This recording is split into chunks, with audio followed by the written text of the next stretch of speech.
دغه پیغام د چمن او کوټې د بلوچستان شاوخوا سیمو پورې ورسوي. دغه د کوټې کونسلګري ده چې کوم خلک د شپږو میاشتو ویزه لګوي په $10 یعنې په 3000 روپۍ باندې.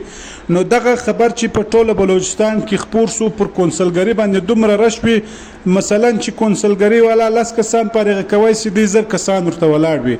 دغه نه یو پیکیج دی، نه دغه ختمیږي دا ویزه، نه دا د 2-5 ورځو لپاره ده. دا مسلسل ویزه ده، هر وخت تاسو لګولای سي په $10 باندې ده.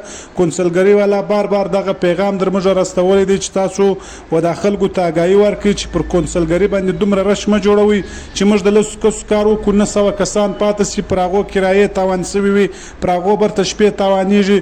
د دغه تکلیفاتو څخه ځان وژغورئ. دومره رش مه پر جوړوئ، پر طبیعت باندې ورته راسئ. دا ویزه نه ختمیږي، نه دا یو پیکیج دی.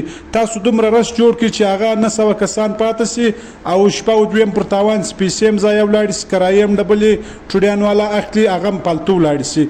دغه پیغام مخته نشر کړئ چې ټول ورونه په دې باندې خبر سي، کونسلګرۍ ته پر طبیعت راسي. دغه ویزې نه ختمیږي. او ډېر خلک دا پوښتنې کوي چې زموږ نوي پاسپورټونه دي، موږ دا ویزې لګولی سو که یې نسو لګولی. دا ویزه هر څوک لګولی سي، د بلوچستان هر کس یې لګولی سي.